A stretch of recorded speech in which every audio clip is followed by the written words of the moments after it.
Dans cet épisode, nous allons vous présenter les différentes façons de contrôler son environnement grâce à la box domotique. Oui, parce que je sais jamais où appuyer pour la faire fonctionner cette box. Et ce bouton-là, qui est relié à la domotique, il permet justement, quel que soit l'endroit où est Rachel dans sa chambre, de pouvoir avoir accès à sa porte et ouvrir ou ne pas ouvrir aux personnes. Dis donc, on a de la concurrence avec le grand public maintenant. Il s'appelle Bouton Niu. C'est beau, non? Et il y a différentes applications sur smartphone. Oui, et il y a beaucoup d'interrupteurs sans fil. Est-ce que vous pouvez nous montrer comment vous fermez et ouvrez vos volets?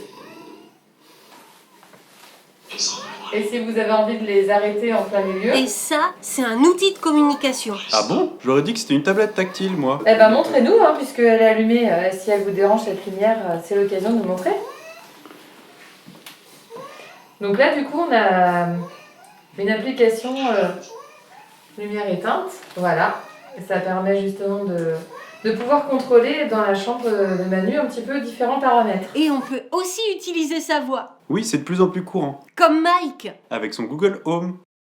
Ok Google, ferme les volets. Entendu.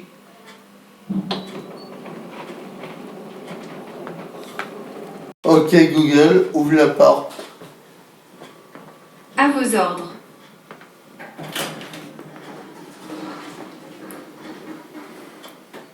Oui, par un téléphone, par une tablette, des choses comme ça. On a des accès directement via des contacteurs, donc la personne elle peut appuyer par n'importe quel membre. Ça peut être le coude, le doigt, ça pourrait même être le pied, le genou. Oui. Enfin, En fait, il faut se dire qu'à partir du moment qu'il y a un minimum de capacité intellectuelle, il y a toujours moyen de trouver un accès, peu importe l'état physique de la personne, quoi. Donc, Tu sais qu'on peut te remplacer? Bah non, je suis un bouton. Bah justement, on peut faire la même chose avec une application adaptée sur Android, iOS, Windows. Mais t'es dans quel camp, toi, à la fin? Mais voyons, c'est pas une histoire de camp, c'est juste complémentaire. Catherine, vous avez les deux boutons qui sont là et vous savez très bien les effets qu'ils ont dès que vous appuyez dessus. Voilà. Se retrouver. Profitez d'une rentrée en douceur chez Kiabi. Et tu sais qu'avec la box, on peut utiliser du matériel spécifique pas prévu au départ? C'est pas vrai. on s'adapte, c'est aussi notre métier de s'adapter aux particularités de chacun et de leur trouver un moyen d'accès.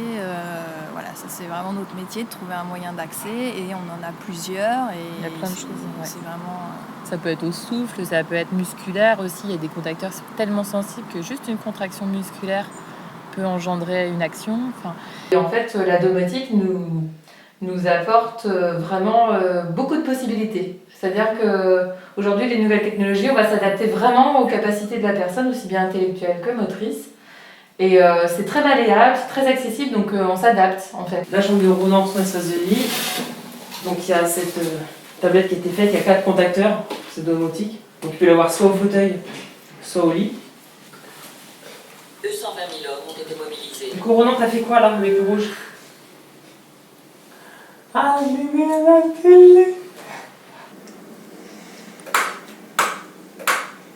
Il y a un module Bluetooth qui se met en connexion entre le fauteuil et l'ordinateur, et le joystick du fauteuil ne conduit plus le fauteuil mais devient la souris à l'ordinateur.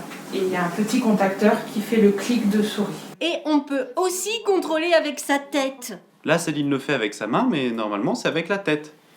Donc là, ça fonctionne par défilement, ligne, colonne.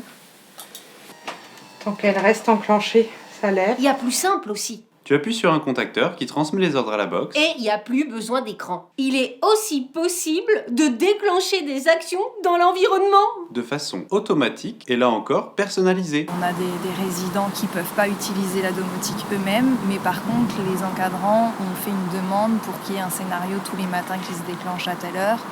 Et c'est utilisé dans la chambre du résident, alors que lui n'est pas capable en tant que tel de s'en servir, mais par contre, c'est quand même de la domotique et c'est quand même mis en place dans sa chambre. Et là, nous avons des détecteurs de mouvement Sans fil qui actionnent la box, et peuvent fonctionner uniquement à certains moments de la journée. Des capteurs sonores permettent d'envoyer une alerte quand une personne crie par exemple.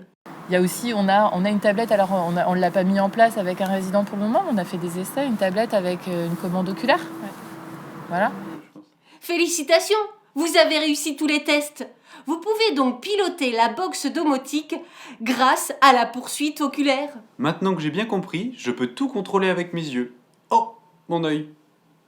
Eh mais il reste beaucoup d'autres moyens personnalisables. Pour contrôler une box domotique? Oui, mais le temps nous manque.